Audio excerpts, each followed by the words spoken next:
You know, I still remember it to this day. Milan was playing against the Real Madrid of Jose Mourinho in fall 2010. A front three of Ronaldinho, Zlatan Ibrahimovic, and Pato would have terrified any manager. But when asked about who terrified him the most, Jose Mourinho had one answer: Pippo Inzaghi. That was an unexpected answer, because as brilliant as Pippo Inzaghi was in his career, he was 37 at the time and just a bit part player at this point.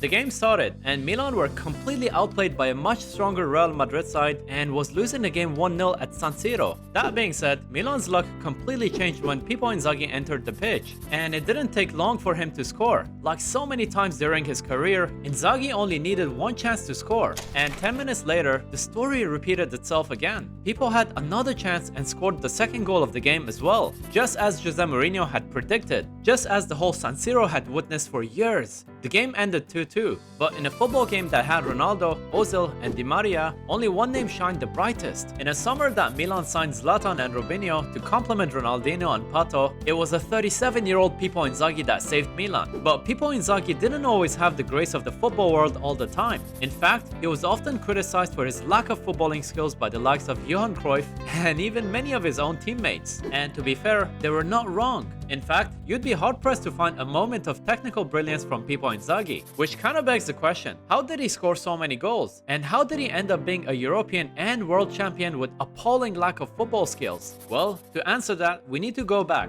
way back to when he was born.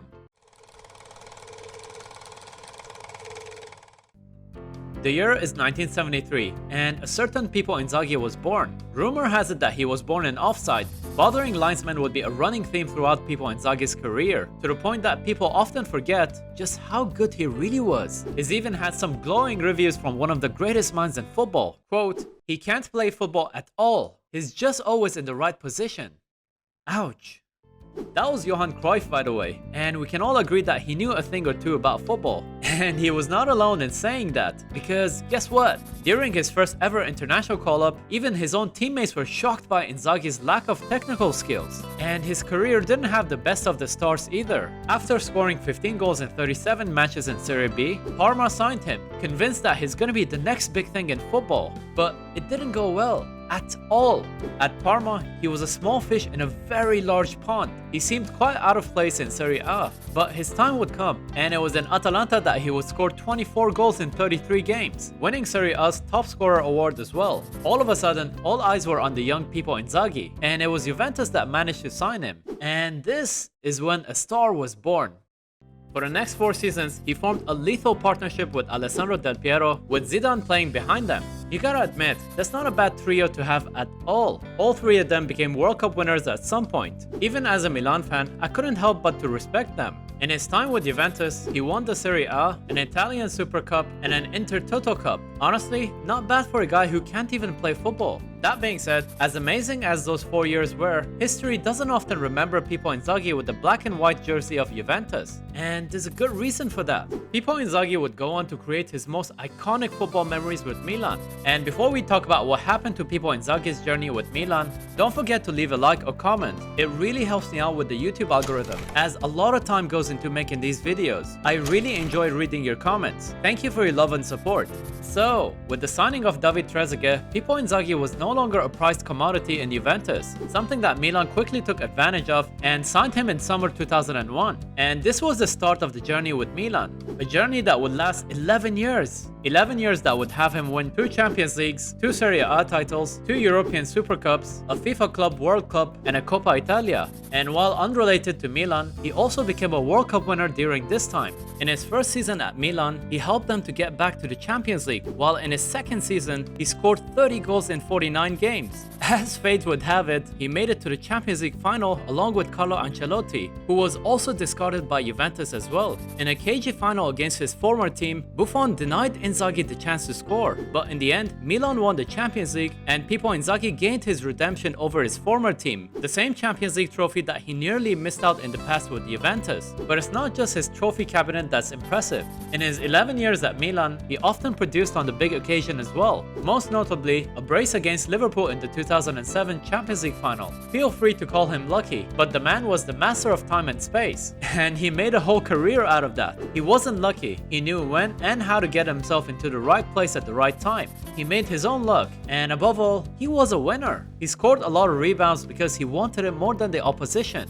And you could see this in his goal celebrations. Every single time that he put the ball in the net, he had this childlike euphoria, as if it was the first goal of his life. No matter how basic the goal was, he would celebrate with pure ecstasy, screaming like he just scored in the last second of a World Cup final. It sounds silly watching it back, but it only shows his obsession and his addiction to scoring goals. After all, it was what Pippo Inzaghi was born for. Making a mistake in front of him was not an option. He would punish you with the precision of a sniper. He suffered horrible knee injuries at Milan, some season-ending ones, but came back again and again only through his desire and willpower. The same willpower that saw him succeed in professional football despite his appalling lack of technical skills. Anyone who says he was just lucky hasn't seen him play. Yes, he was found in offside a lot, but that's because he was always playing on the edge, waiting for his chance to score. His game was purely on passion and intelligence, the two qualities that didn't let him down. Let's take a look at one of his goals against Juventus. Now, this is not his best goal, but this was a goal that represents everything he was good at. Now look at him here. He's literally standing shoulder to shoulder with the last defender. Now here's a long ball from Andrea Pirlo. Look at that positioning. Look at that awareness. Now this is where he leaves his marker, and he controls the ball, brings it down, and somehow just guides the ball towards the net. Now, is this the prettiest goal? No.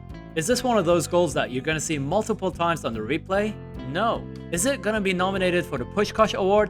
Highly unlikely. But for me, this is a goal that shows his positional awareness, his intelligence, and the way he sniffs out a half chance. Now tell me that's not elite. He couldn't dribble, nor could he make a simple long pass, but desire, determination, and extremely intelligent movement were his tools of scoring.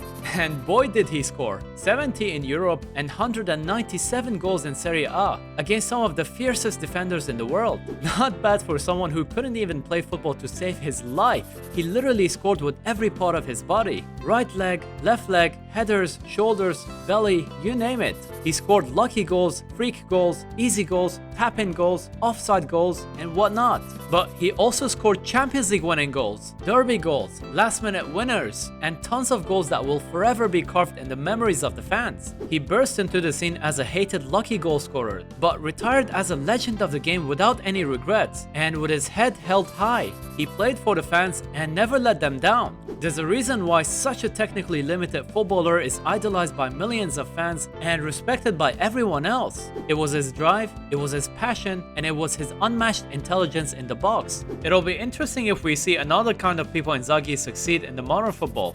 But one thing's for sure, Pippo Inzaghi's career is criminally underrated and misunderstood.